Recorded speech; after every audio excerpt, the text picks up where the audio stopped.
Welcome to the TTS Talking Early Years podcast. Each week we'll be joined by educational experts from across the globe offering exclusive insights, inspiration and guidance to help practitioners unlock the potential for learning in the early years. Hello, my name is Mark Loveday, your host for this week's TTS Talking Early Years podcast. I'm the headmaster of Frome College, an independent co-educational day and boarding school for students aged 7 to 19, specialising in dyslexia and co-occurring specific learning difficulties. I'm a specialist leader, an SLE, specialist leader of education for SEND, and have taught across primary, secondary and sixth form in both mainstream and specialist settings, holding a variety of different leadership roles. I previously set up and led SEND advisory teaching services, being responsible for the creation of diagnostic pathways for dyslexia, dyscalculia and dyspraxia, and created and led an alternative provision for students experiencing emotional-based school avoidance, which went on to win Alternative Provision of the Year in 2023. Throughout this series, we'll be discussing a range of topics aimed at supporting SEND in primary settings, inspiring you with guidance and resources to enhance your practice. I'm delighted to introduce Dale Pickles as today's guest. Welcome to the podcast, Dale. How are you today? I'm good. It's a slightly sunny, slightly grey day, but it's a good day. Yeah, and it's slightly warmed up. It was about -1 first thing this morning, so the sun is very much welcomed. Before we get started, could you please give a quick introduction about yourself for our listeners?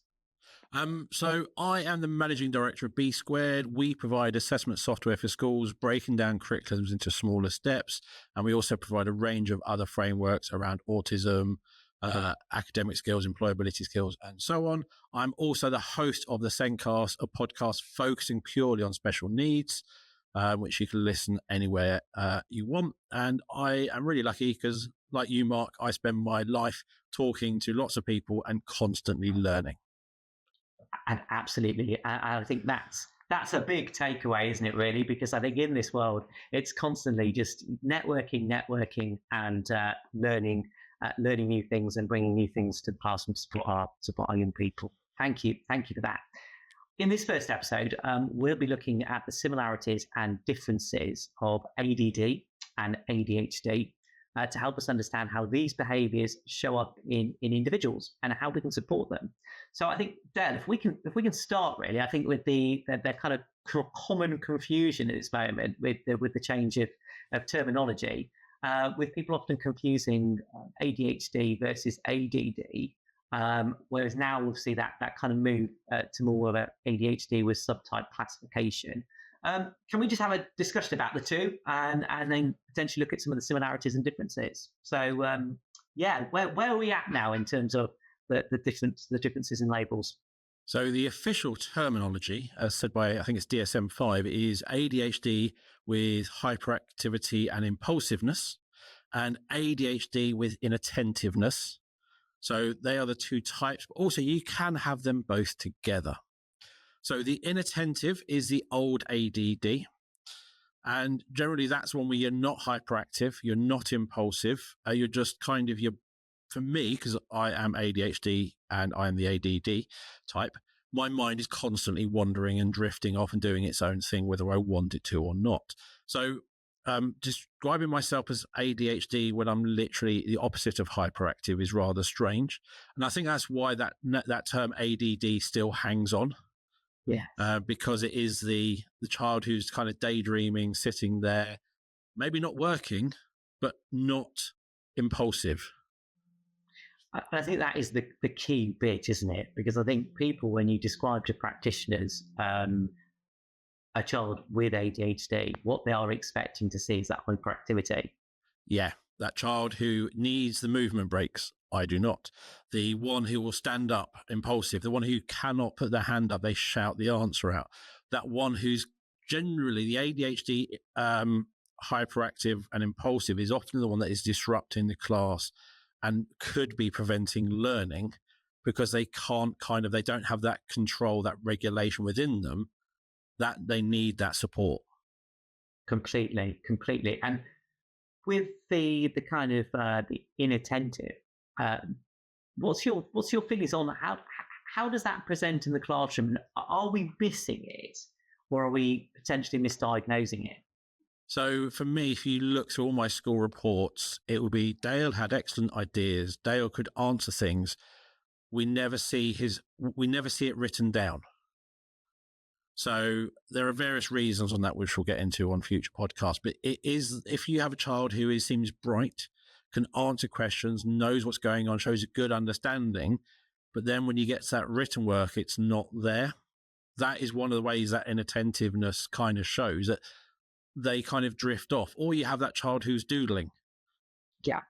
Or looking out the window and daydreaming. They're not disrupting anyone. Yeah, they're often in their own world, but they're also they might appear unpresent at learning, not present. And I was a really annoying child that in lots of ways, that I would appear to be not paying attention. I would be daydreaming, I'd be doodling, I'd be staring at the ceiling. You would call out to me as a teacher, what did I say? And I would repeat it back to you and answer the question. So it wasn't, I wasn't paying attention. It was, for me, what is happening in the classroom is only taking some of my brain, and I need something else. I'm looking for something else to occupy the rest of the brain. And that is where something like a fidget toy or a focus toy comes in. I use lots of things. I have on my desk, I have a load of little silly things which aren't specifically fidget toys, but I'm basically using them as fidget toys. I am sitting there in meetings with my hands just playing with something because it's occupying that part of the brain so the rest of me can focus on what's going on. And I think that's really important because, I think, we often will give fidget toys for students who potentially show the hyperactivity element. And it's not so easy, I feel, for our classroom colleagues to be picking up on the inattentive. And I don't know what your thoughts are, Ian, but I think often that kind of inattentive subtype is often misinterpreted as almost cognition and learning needs. And, we know the kind of co-occurrence and the overlap is huge.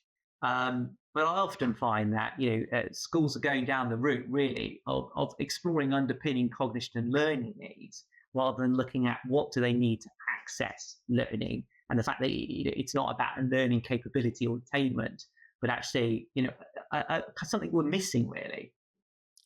Definitely, for me, missing ADD is definitely something that happens because I only got diagnosed at the age of 40-something. So it was missed throughout my life, basically because I have autism and ADHD. They kind of hid parts from each other. But it is really easy to miss because they're not disrupting. It can be, if you purely take what they write down and what they're able to achieve in that written work, then you could look at that and go, wow, there is a really big issue here with their cognition and learning, because maybe the structure, the content, various things will show they're not at the level they should be.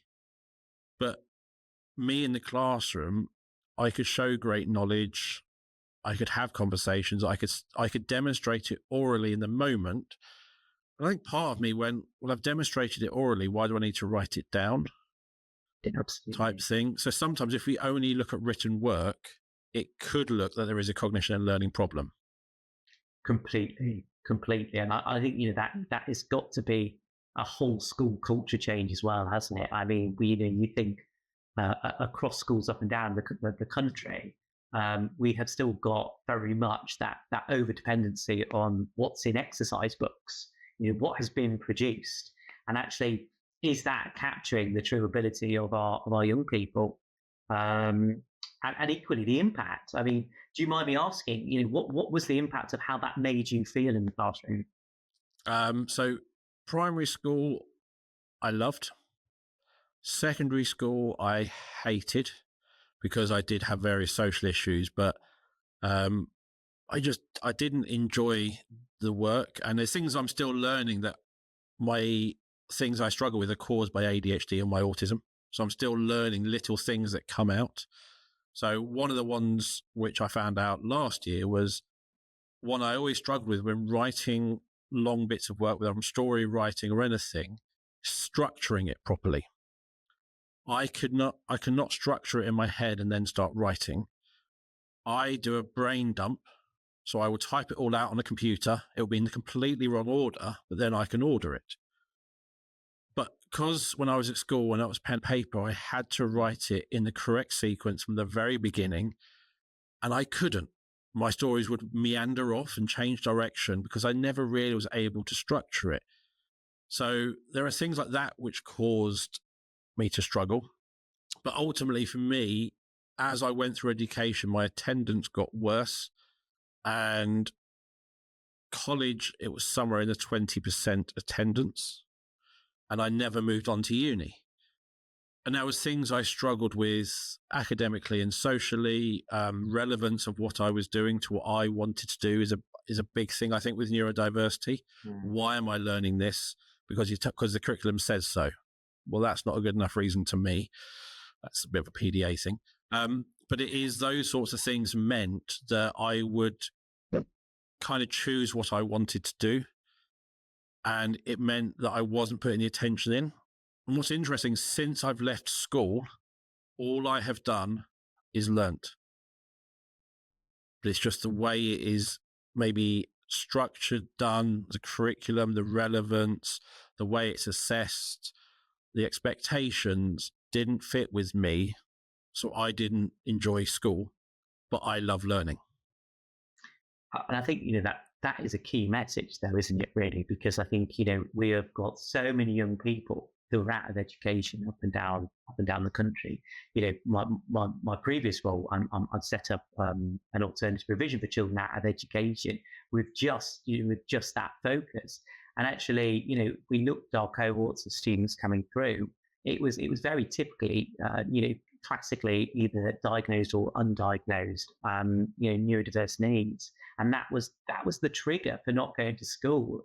And I would imagine those trigger points as well for yourself, where that anxiety was just increasing all of the time to the point where you're going, actually, why am I bothering? What is this? What is this about? What is this about? The complexity, though, I think, of unpicking those, we've briefly touched on. But I think we also need to kind of touch on the fact that there's been a whole raft of generations going through where this may have been misdiagnosed anyway, or missed for certainly for boys in school. But what about our girls? Because they are the great maskers, aren't they, in terms of both ADHD and autism? So my eldest has just been diagnosed with ADHD. And I've only really been able to see it in the last few years, and she's just started university. For her, there are little things she struggles with on the social side. There is a thing about almost like scared of, and this might be partly her autism as well, which we might have. It's that she always kept up with her work ethic, keeping up with work, getting work done on time, doing it right, and being ahead, because she was scared of getting it wrong, that if she was ahead and she got it wrong, she had time to get it right. Yeah. But she struggles with understanding what a task is. So if you're giving her a complex task, breaking it into smaller steps to understand what she needs to do. And also processing things is, for her, kind of understanding and taking it all in. So for her, she's the inattentive. And within that, and one of the ones that I used to do in my maths as well was make careless mistakes. So I hated showing my working because that took too long. I could just get to the answer. But I realized the more I was doing in the process, my head would make careless mistakes and I'd get it wrong. And I noticed where it was in the working. But it's just, for her, it's that organizing she almost overcompensated. So with the inattentive, it can often be you can't pay attention. You constantly changing what you're doing. You appear to be able to follow, but almost like she overcompensated because she knew she struggled with that. So she put loads of extra work, which then fueled her anxiety, which is a big thing with all neurodiversity. That anxiety is there. And one thing I would say, if someone is worried, don't say, don't worry. Don't say it's fine, because for them it's not. And you have to understand that for them it is real, even though you might say, actually, in the context, it's not a big worry. For them, it is a big worry. So with the girls, I would say they're more, and even as growing up, they learn how to behave. They do much more of learning how to behave. They're supposed to follow rules. So I think a lot of girls, and I am stereotyping, but I think more girls will show the ADD type profile. Yes.